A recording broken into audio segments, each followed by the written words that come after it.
በረከት ወይስ መርገም? አንዱን ምረጥ። በዴሪክ ፕሪንስ። ምዕራፍ 5 7ቱ የመርገም መለያዎች።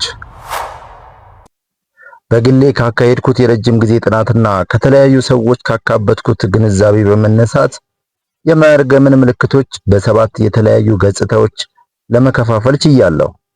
እነኚህን እኔ ያዘጋጀኋቸውን ዝርዝሮችና ሙሴ ያቀረባቸውን መግለጫዎች ሳወዳድራቸው እጅግ ተቀራራቢና ተመሳሳይ በመሆናቸው መደነቄ አልቀረም። አንደኛ፣ አእምሯዊ ወይም ስሜታዊ መታወክ። ሁለተኛ፣ በተደጋጋሚ ለበሽታ መጋለጥ ወይም በተለይ በውርስ የተላለፈ ሲሆን። ሶስተኛ፣ መካንነት በተለይም ከውርጃና ከመሳሰለው ሁኔታ ጋር የተያያዘ ሲሆን። አራተኛው፣ የጋብቻ መፍረስና የቤተሰብ መከፋፈል። አምስተኛው፣ ያላቋረጠ የገንዘብ እጥረት ወይም ችግር። ስድስተኛው፣ ለአደጋ በተደጋጋሚ የተጋለጡ መሆን። ሰባተኛው፣ በቤተሰብ ውስጥ ተደጋግሞ የደረሰ ሕይወትን በገዛ እጅ የማጥፋት ታሪክ ወይም ያለ ዕድሜ መቀሰፍና ወዘተ። ከነኚህ የመርገም ምልክቶች የአንዱ ወይም የሁለቱ በአንድ ሰው ላይ መታየት ያንን ሰው በመርገም ስር እንዳለ አድርጎ ሊያስቆጥረው አይችልም። ዳሩ ግን አብዛኛዎቹ ምልክቶች ሲታዩ ወይም በተደጋጋሚ ሲደርሱ ስለዚያ ሰው ሁኔታ በመጠኑም ቢሆን ለመናገር እንችላለን። ሆኖም በእርግጠኝነት ለመናገር የምንችለው በመንፈስ ቅዱስ ስንመራ ብቻ ነው። አንደኛ፣ አእምሯዊ ወይም ስሜታዊ መታወክ። የዚህ አይነቱ መታወክ ከዘዳግም ምዕራፍ 28 ውስጥ በሚከተሉት ተመሳሳይ ቃላት ተገልጾ እናገኘዋለን። እብድ ትሆናለህ ይላል ቁጥር 34 ላይ።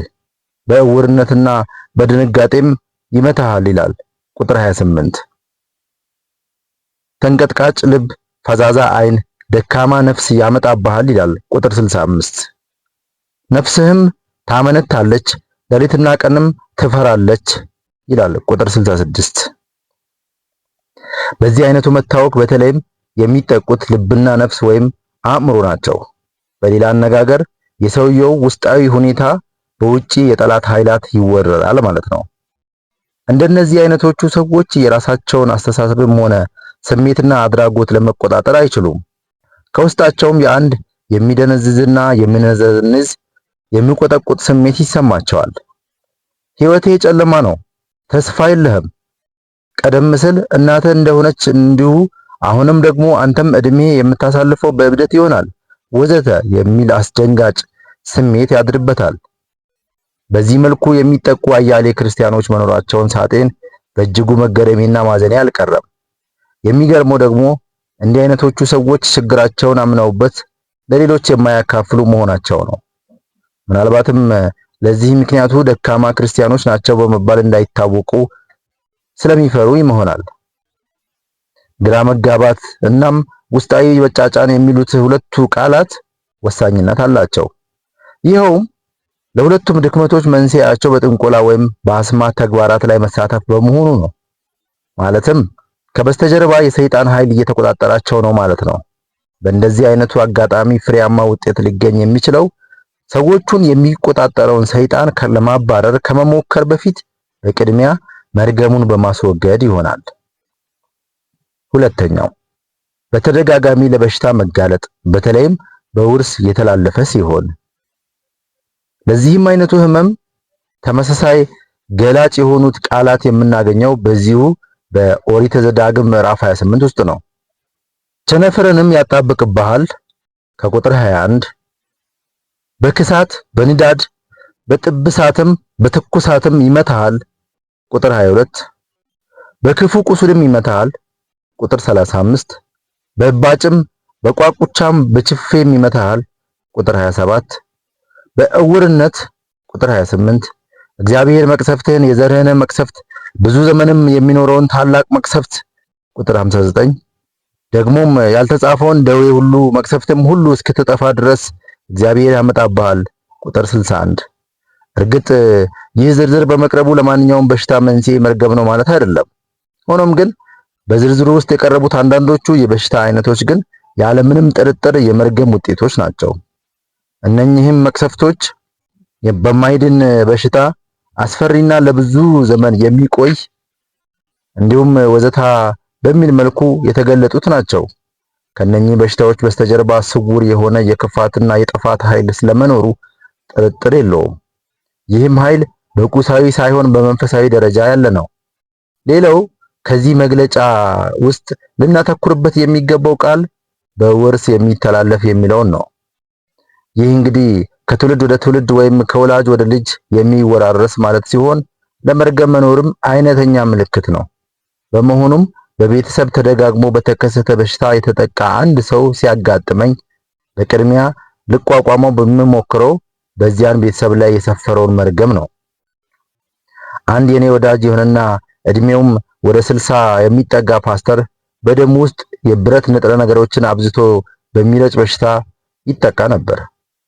ከዚህም የተነሳ በተለይ በጉበት ቁስልና በልብ ድካም ከመሰቃየቱም የእርሱ አባት ለተመሳሳይ ህመም ተጋልጠው የሞቱት በዚሁ የእድሜ ክልል ውስጥ እንዳሉ ነበር። ሐኪሙ በሽታውን ተወራራሽ እንደሆነ ከማረጋገጣቸውም በየሳምንቱ መጠነኛ ደም እንዲያፈሰው የደም ስሩን ይበጥሱለት ነበር።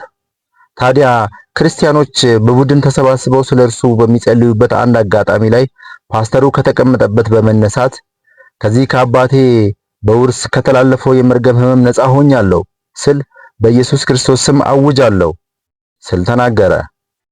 እጅግም የሚያስገርመው ነገር ፓስተሩ እነዚህ ቃላት ገና ከአንደበቱ ከመውጣታቸው ለመፈወስ ቻለ። ይህ ተአምር ከተፈጸመ እነሆ 5 ዓመታት ያለፉት ሲሆን ያ ጓደኛዬ ከዚያን ጊዜ ጀምሮ አንድም ቀን ወደ ሐኪሞች ለእርዳታ ሄዶ አያውቅም። ቀደም ሲል እንደገለጽኩት ሁሉም በሽታዎች የመርገም ውጤት ላይሆኑም ይችላሉ። ከመርገም የተነሳም የሚያድሩብን በሽታዎች በትክክል ሊነግረን የሚችለው አንዱና ብቸኛው ሐኪም መንፈስ ቅዱስ ስለሆነ የእርሱን ምሪት መጠባበቅ ያሻናል። ሶስተኛ፣ መካንነት በተለይም ከውርጃና ከመሳሰለው ሁኔታ የተያያዘ ሲሆን ለዚህ አይነቱ ሁኔታ ተስማሚና ቁልፉ መግለጫ የምናገኘው በዘዳግም ምዕራፍ 28 ከቁጥር 18 ውስጥ ነው። የሆድህ ፍሬ እርጉም ይሆናል። ይህ እርግማን በወንድም ሆነ በሴትም ላይ ተፈጻሚነት ሊኖረው የሚችል ነው።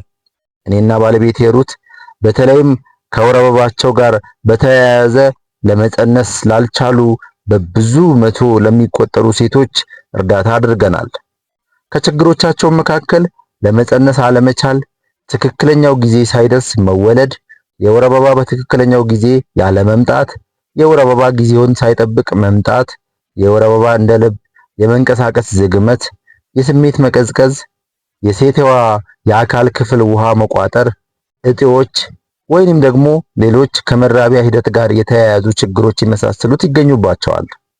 ብዙውን ጊዜ እነዚህን አይነት ችግሮች በአንድ ቤተሰብ ውስጥ ካሉ በቤተሰቡ ውስጥ በሚገኙት ሴቶች ሁሉ ላይ የሚከሰቱ ችግሮች ሊሆኑ ይችላሉ። ይህም ከዘር ወደ ዘር የሚተላለፍ መሆናቸውን የሚያሳይ ጉዳይ ነው። እኔና ሩት በእነዚህ መሰሉ ችግር ለሚጠቁት እህቶች በቅድሚያ የምናደርግላቸው እርዳታ ቢኖር ከመርገሙ ይላቀቁ ዘንድ አብረናቸው ባለመቋጠርና ባለመታከት መጸለይ ነው። ይህም ድካማችን በአብዛኛው መልካም ውጤት አስገኝቶልናል። ከዚህም በመቀጠል የመካንነት መርገም በማስወገድ ረገድ ያደረግናቸውን ጥረትና ውጤት የሚገልጽ አንድ ደብዳቤ በማስረጃነት አቀርብንላችኋል። እኔና ባለቤቴ ከተጋባን 12 ዓመታት ቢያልፉም ሆኖም ግን ልጅ ለመውለድ አልቻልንም ነበር። የሕክምና ምርመራ ብናካሄድም ሁለታችንም የተሟላ ጤነኛ ስለመሆናችን ተረጋግጦልናል።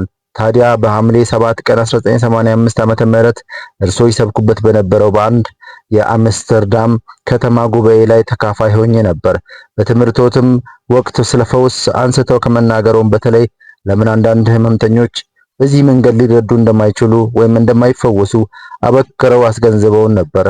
ታዲያ እርሱ ስለ መርገም ባህሪያት ዘርዝረው በሚያስረዱበት ወቅት ጌታ ፈቃዱ ሆኖ የኔ ቤተሰብ በዚህ አሳዛኝ ሁኔታ በመጠቃት ላይ ስለመሆኑ አሳውቆኝ ነበር። በመጨረሻም ላይ ከመርገም ሊያላቅቀን የሚችለውን ጸሎት በአዳራሽ ውስጥ የምንገኘው ሁሉ ከእርሶ ጋር በጸለይንበት ወቅት ከራሴ ላይ አንድም ሸክም ነገር ሲወድቅና ጤናማነት ሲሰማኝ አስታውሳለሁ። እኔና ባለቤቴም ወደ መድረኩ በመጣንበት ወቅት መርገሙ የለቀቀን ስለመሆኑ እርስዎ ሲያረጋግጡልን፣ ባለቤቶ ሩት ደግሞ ማህፀኔን በመዳሰስ ከእንግዲህ መካን ሆነሽ አትቀሪም የሚል የተስፋ ቃል እንደተናገሩኝ የማይረሳኝ ነው። ከዚያም ስለኛ በጎነት መላው በአዳራሽ ውስጥ የተሰበሰበው ሕዝብ ጸለየልን። በዚያንም ቀን እኔና ባለቤቴ ወደ ቤታችን ስንመለስ በጌታ ስለመፈወሳችን ቅንጣት ታህል ጥርጣሬ አላደረብንም ነበር። ከሁለት ዓመት ከመንፈቅ በኋላ ለተመሳሳይ አገልግሎት ወደ እንግሊዝ ሀገር በሄድኩበት ጊዜ እነኚህን ባልና ሚስቶች አገኘኋቸው። ሴትዮዋ አንድ እጅግ የተዋበ ሕፃን ልጅ አቅፋ እንደነበር በመመልከቴ ያ መርገም ተሰብሮ ፍሬያማ ለመሆን መብቃቷ በገሃድ አረጋገጥኩ። የሴቶች የወር አበባም አመጣጥ እንደዚሁ ከመርገም ጋር የተያያዘ ለመሆኑ የሚከተለውን ከደቡብ ምስራቅ እስያ ታኅሳስ 22 ቀን 1987 ዓ.ም የደረሰኝ የአንዲት ክርስቲያን ደብዳቤ ያረጋግጥልናል። ደብዳቤው እንዲህ ይነበባል። እንደ አጋጣሚ በ1985 ዓመተ ምህረት በዴሬክ ፕሪንስ በረከት ወይም መርገም በሚል ርዕስ የተሰጠው ትምህርት የተቀረጸባቸውን 2 ካሴቶች የማግኘት እድል አጋጥሞኝ ነበር። ካሴቱን ካዳመጥኩ በኋላ በመጨረሻ ላይ መብራቱን በማጥፋት የእርስዎን ጸሎት እኔም ደጋግሜ ጸለይኩኝ። ከማናቸውም መርገም ነፃ ሆን ዘንድ ወደ እግዚአብሔርም ከልቤ ተማጸንኩ። ያን ጊዜ በላይ ላይ ስላደረው ለውጥ በግልጽ የተረዳሁት ነገር አልነበረም። ውሎ ሲያድር ግን ጌታ በማስታወሻ ደብተሬ ላይ ስለ ወር አበባ መምጫ ጊዜ ማስታወሻ እንዳሰፍር የተናገረኝ ይመስለኛል። የወር አበባ ማየት የጀመርኩት በ13 ዓመት እድሜ ቢሆንም ሆኖም ግን ስለ መምጫው መቋረጫው ጊዜ በትክክል ለማወቅ ጥረት ሳደርግ ይህ የመጀመሪያ ጊዜ ነው። እንዲያውም አንዳንድ ጊዜ እስከ 8 እና 10 ወራት ድረስ የወር አበባ ይቋረጥ ስለነበረ ስለዚህ ነገር ማሰላሰሉ እስከ መርሳትም ደርሼ ነበረ። እድሜ በሀያዎቹ ዓመታት ውስጥ ቢሆንም በዚህ የሐኪም ምርመራ እንዲደረግልኝ ጥረት ባደርግም ዳሩ ግን አንዳችም የረባ ውጤት ለማግኘት አልቻልኩም። በግሌም አልፎ አልፎ መጸለይ አልቀረም ነበረ። ሆኖም ሙከራዬ ሁሉ ተስፋ የሚያስቆርጥ ነበረ። በመጨረሻ ላይ ግን በዴሬክ ፕሪንስ ካሴት ላይ አብዛኛው የሴቶች የወር አበባ የጊዜ መፋለስ ቢሆንም የመርገም ውጤት ነው የሚሉትን ቃላት አዳመጥኩኝ። ከዚያም በካሴቱ ላይ የተቀረጸውን የዴሬክ ፕሪንስ ጸሎት አብሬያቸው አደረስኩኝ።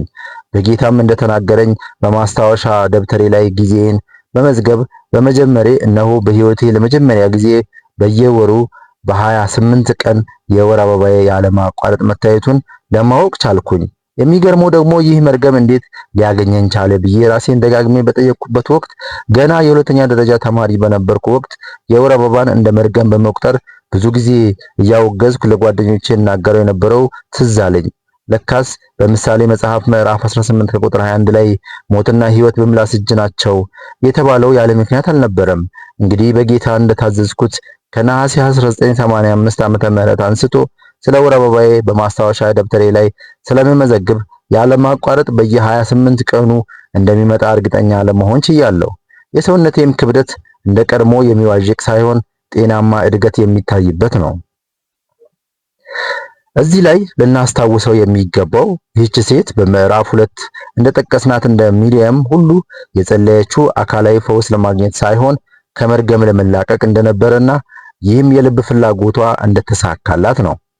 ይህንን በተመለከተ አንድ የምንጨምረው የእርግማን ምልክትም አለ። አንዳንድ ጊዜ ከአንድም ጊዜ አልፎ 2-3 ጊዜ አንዲት ሴት የምትወልደው ልጇ እትብቱ በአንገቱ ላይ ተጠምጥሞ ሊወለድ ይችላል። በእርግጥም ብዙውን ጊዜ እንዲህ አይነቱ ህፃናት ሕያው ሆኖ ከመወለድ ይልቅ ሞቶ ሊወለዱ ይችላሉ። አራተኛው የጋብቻ መፍረስና የቤተሰብ መከፋፈል። የመርገም ሌላው ገጽታ በዘዳግም ምዕራፍ 28 ከቁጥር 41 ላይ በሚከተለው መልኩ ቀርቧል። ወንዶችና ሴቶች ልጆች ይወለዱልሃል፣ በምርኮም ይሄዳሉ፣ ለአንተም አይሆኑልህም። በአሁኑም ዘመን ቢሆን በዚህ እርግማን የሚጠቁ ወላጆች ቁጥር ስፍር የላቸውም። በመሆኑም ይህንን ልናውቅ ይገባል።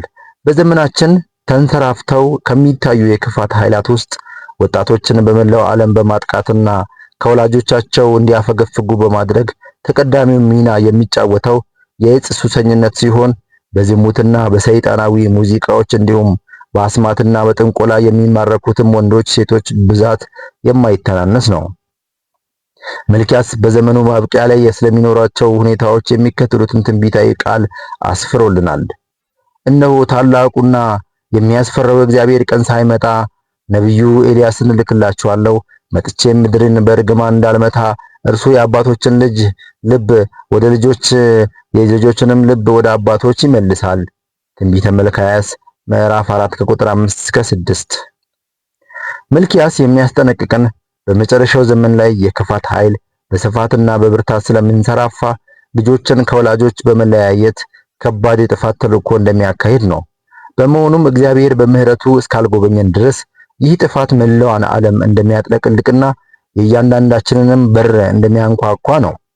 ይህ ለቤተሰብ ምስረታ ወሳኝ የሆነው የወጣቶች መባዘን ውሎ ሲያድር ለህብረተሰቡም ጥፋትም እና ውድመትን የሚያስከትል የታወቀ ነው።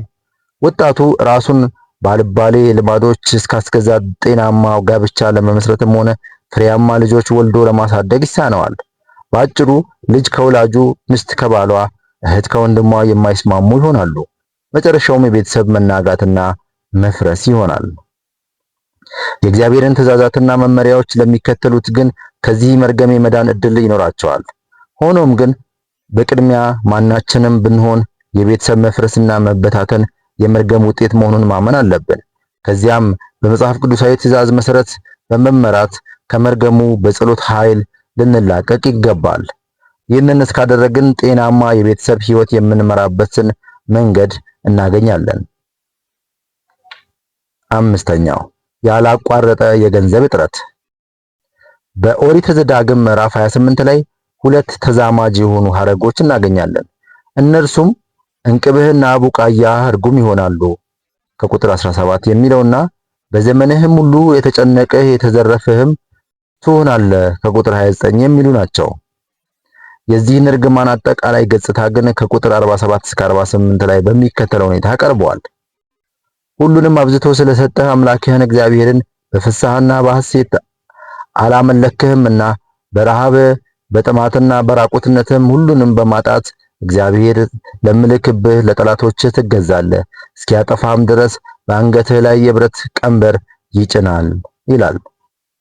በዚህ ጥቅስ ውስጥ ሙሴ ሁለት ተቃራኒ አስተያየቶችን አቅርቧል። በቁጥር 47 ላይ እግዚአብሔር ለሚታዘዙት የሚያደርግላቸውን በጎነት በማጉላት ሲያሰፍር፣ በቁጥር 48 ላይ ግን እግዚአብሔርን ለመታዘዝ የማይሹት ሁሉ ለጠላቶቻቸው ባሪያ በመሆን እንደሚያገለግሉና በኑሯቸውም እጅግ ጎስቋላ እንደሚሆኑ ያመለክታል። ይህንን አስተያየት አጠቃለን ስንመለከተው ብልጽግና የበረከት ውጤት እንደሆነና ችግር ግን ከመርገም የተነሳ እንደሚደርስ እንገነዘባለን። የሚያሳዝነውና የሚያስገርመው ግን በቤተ ክርስቲያን ታሪክ ውስጥ ድህነት ወይም ችግር እንደ በረከት ተደርጎ የመቆጠሩ ልማድ እያደገ መምጣቱ ነው። እንደ እውነቱ መጽሐፍ ቅዱስ የትም ቦታ ላይ ቢሆን ድህነት የእግዚአብሔርን በረከት ውጤት እንደሆነ አይገልጽም። ይህንንም በተመለከተ ብሉይና አዲስ ኪዳን ተመሳሳይ አይነት አቋም እንዳላቸው እናያለን። በሁለተኛ ቆሮንቶስ ምዕራፍ 9 ከቁጥር 9 ላይ ጳውሎስ የገለጸው እግዚአብሔር ክርስቲያኖችን የቱን ያህል ከበረከቱ እንደሚያድላቸው ነው። እግዚአብሔር ሁል ጊዜ በነገር ሁሉ ብቃትን ሁሉ አግኝታችሁ ለበጎ ሥራ ትበዙ ዘንድ ጸጋን ሁሉ ሊያበዛላችሁ ይችላል ይላል። ጳውሎስ በዚህ ጥቅስ አማካይነት ደግሞ ደጋግሞ ለማጉላት የሚያስበው የሞከረውም የእግዚአብሔር ችሎታ ገደብ የለሽ ስለመሆኑ ነው። ለዕለታዊ ሕይወታችን የሚያበቃን ብቻ ሳይሆን እግዚአብሔር የሚለግሰን አትርፎና አትረፍርፎ መሆኑን ከገለጸው በቀላሉ ለመረዳት እንችላለን። እርግጥ የተትረፈረፈ በረከትና ጸጋ ስንል በአሁኑ ዘመን በምዕራቡ ዓለም እንደሚታየው አይነት በገንዘብና ወርቅ ክምችት አለመሆኑን ማወቅ አለብን። በዮሐንስ ወንጌል ምዕራፍ 6 ከቁጥር 38 ላይ ኢየሱስ ስለ ምድራዊው ተልእኮ ዓላማ ፈቃዴን ለማድረግ አይደለም እንጂ የላከኝን ፈቃድ ለማድረግ ከሰማይ ወርጃለሁና በማለት እንደገለጸው ሁሉ እኛም የእርሱን ደቀ መዛሙርት ነን የምንለው ሁሉ የእግዚአብሔርን ፈቃድ በቅድሚያ ልናሟላ መጣር አለብን። ስለዚህ እኛ ክርስቲያኖች የድህነትንና የብልጽግናን ትርጉም ልንረዳው የሚገባው ከዚያ አኳያ መሆን አለበት። ድህነት ቁሳዊ እርዛት ማለት ሳይሆን የእግዚአብሔርን ፈቃድ ለማሟላት አለመቻል ነው። ከእግዚአብሔር ትእዛዛት በራቅን መጠን ድህነታችንም እየባሰ ይሄዳል። ባለጸግነታችን ደግሞ የሚለካው ከእግዚአብሔር ጋር ባለን ቅርበት መጠን ነው። የብቻችን የሆነ ዓለማዊ ምቾትና ድሎት ከብልጽግና አይቆጠርም። እግዚአብሔር በጸጋው ከለገሰን መንፈሳዊ ብልጽግና ለሌሎች ማካፈል ግን ከሁሉም የበለጠ ከበርቴነት መለኪያ ነው። ይህንን አመለካከት በሚከተሉት ሁለት ትንታኔዎች አማካኝነት ለማዳበር ይቻላል።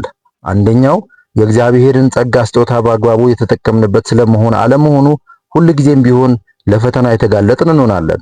ምናልባትም ራሳችንን የምንራብበትና የምንታረዝበት ጊዜ ሊኖር ይችላል። ሆኖም ግን እነኚህ ሁሉ ፈተናዎች ጊዜያዊና ኃላፊዎች መሆናቸውን ማወቅ አለብን። እግዚአብሔር ዓላማችንና ጽናታችንን እስካወቅንና እስከተረዳልን ድረስ መልሶ በቸርነቱ ይጎበኘናል። የተትረፈረፈ ሀብትና ንብረትን በመስጠት እርሱን በበለጠ ለማክበር እንድንጠቀምበት ያስችለናል። ሁለተኛው ከቁሳዊ ወይም ምድራዊ ብልጽግና የበለጠ መንፈሳዊ ሀብት መኖሩን ልንገነዘብ ይገባል። ሙሴ ከግብፁ ፈርዖን ቤት በመሸሽ ክብርና የድሎት ኑሮን ትቶ በበረሃ ውስጥ በተራ እረኝነት አገልግሏል። ስለዚህም ቆራጥነቱ በዕብራውያን ምዕራፍ 11 ከቁጥር 26 ላይ ስለ ክርስቶስ መነቀፍ እጅግ የሚበልጥ ባለጠግነት እንዲሆን አስቧልና ተብሎ ተነግሮለታል። ስለዚህም ሙሴ ድሃ ነው ልንለው አንችልም። ይልቁንም ሙሴ ኃላፊውንና ቁሳዊ የሆነውን ሀብት ንቆ የበለጠውን መንፈሳዊና ሰማያዊ ክብረት የወረሰ ባለጠጋ ነበረ። በዛሬውም ጊዜ ቢሆን ምድራዊ ሀብትን የሚንቁና እግዚአብሔርን ለማገልገል ቅድሚያ የሚሰጡ ክርስቲያኖች ብዙም ባይሆኑም አልፎ አልፎ ያጋጥሙናል። የእነዚህ መሰሎቹ ክርስቲያኖች መለያቸው ብዙውን ጊዜያቸውንና ንብረታቸውን ለድሆችና ለችግረኞች መስዋዕት ማድረጋቸው ነው። ሰለሞን በምሳሌ መጽሐፍ ምዕራፍ 13 ከቁጥር 7 ላይ እነዚህ አይነቶቹ ሰዎችና ለምድራዊ ሀብት የሚስገበገቡትን በሚከተሉት ቃላት ያነጻጽራቸዋል። ራሱን ባለጠጋ የሚያስመስል ሰው አለ፣ ነገር ግን አንዳችም የለውም። ራሱን ድሃ የሚያስመስል አለ፣ ነገር ግን እጅግ ባለጠጋ ነው ይለዋል። ስድስተኛ ለአደጋ በተደጋጋሚ የተጋለጡ መሆን። ርዕሱ የሚያመለክተው በየጊዜው ካልታሰበ አደጋ ላይ መውደቅ ነው። ምንም እንኳን በዘዳግም ምዕራፍ 28 ከቁጥር 9 ላይ ስለ አደጋው ባህሪ በተለይ ተጠቅሶ ባናገኝም በአጠቃላይ ግን እውር በጨለማ እንደሚርመሰመስ ትርመሰመሳለህ በሚሉት ቃላት ተገልጾ እናገኛለን። የዚህ መርገም አይነተኛው ውጤት ላልታሰቡ አደጋዎች መጋለጥ ነው። በምዕራፍ 2 ላይ የጠቀስናት ልጃገረድ ለዚህ አይነተኛ ምሳሌ ልትሆን እንደምትችል በ18 ወራት ውስጥ እግሯን ከ3 ጊዜያት በላይ ለመሰበር እንደበቃችም ተመልክተናል። እስቲ ሌሎች ምሳሌዎችንም ወስደን እንመልከት። አንዳንድ መኪና አሽከርካሪዎች የቱንም ያህል ጥንቁቅ ቢሆኑም ዳሩ ግን በተደጋጋሚ አደጋ ላይ ይወድቃሉ። ምናልባትም ለዚህ ምክንያቱ ከሌሎች አሽከርካሪዎች ንዝህላልነት ወይም የእግረኞች ጥንቃቄ ጉድለት ሊሆን ይችላል። ያም ሆነ ይህ ግን ዞሮ ዞሮ አደጋ ይደርስባቸዋል። ይህን ጊዜም ተመልካቾች ሁሉ የሚሰነዝሩት አንድ አይነት ትችት ይኖራል። ጤነኛ አይደሉም የሚሉ።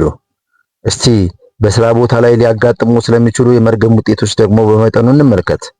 በህንፃ ላይ የተሰማራው አናጺ ወይም ደግሞ ግንበኛ አዘውትሮ ከመሰላል ላይ የመውደቅ አደጋ ሊያጋጥሙ ይችላል። ወደ ቢሮ የተቻኮለ በመራመድ ላይ ያለው ትጉ ሰራተኛ የሙዝ ልጣጭ አዳልጦት በመውደቅ ከከባድ አደጋ ላይ ሊወድቅ ይችላል። በሌላ በኩል ደግሞ የመኪና በር ሊዘጋ ሲል ጣቱን ተጣብቆበት እስከ መቆረጥ የደረሰ ወይም በአሳ ሾክ ታንቆ ለመሞት የሚያጣጥር ሰው ሊያጋጥመን ይችላል። በመኪና ጎማ በተፈነጠረ ድንጋይ አይኑ የጠፋ፣ በትንኝም በመነደፍ የእድሜ ልክ ህመምተኛ የሆነ ወይም በቀዶ ጥገና ሐኪም ስህተት ተጨማሪ በሽታ የገበየ ሰው ወዘተ ሊያጋጥመን ይችላል። ለዚህ ሁሉ መንስኤው ምንድነው ብለን በምንጠይቅበት ወቅት የምናገኘው ምላሽ ከሰውና ከተፈጥሮ ቁጥጥር በላይ የሆነ ኃይል አንድ አይነት ስውር ሚና እንደሚጫወት ነው። ባልታሰበ ወቅት እውር መሰናክል በመጋረጥ ተረጋግተን በመራመድ ላይ ያሉትን ሰዎች እንዲወድቁና አጥንታቸው እንዲሰበር ያደርጋል፣ ወይም በመኪና በመገጨት ህይወታቸው ለህልፈት ይዳርገዋል። እንግዲህ እንደዚህ አይነቶቹ ሰዎች ራሳቸውን ሊቆጣጠሩ ይችላሉ ብሎም ደፍሮ ለመናገር አይቻልም። ይልቁኑ እንቅስቃሴያቸውን የሚቆጣጠር ሌላ ስውር ኃይል አለ ማለቱ ይቀላል።